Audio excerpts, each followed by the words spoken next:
Everyone, আপনারা দেখছেন PS explained. আজকে আমরা দেখব কোন 6টি শেয়ার এই সপ্তাহে সবচেয়ে বেশি ট্রেড হয়েছে।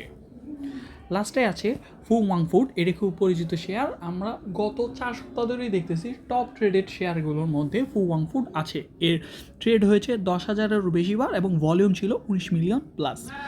দেন আমাদের আছে paper processing and packaging company, যেটার ট্রেড হয়েছে মাত্র 1105 বার, কিন্তু ভলিউম 2 মিলিয়নের বেশি এবং এটার প্রাইস ছিল 93.4 টাকা।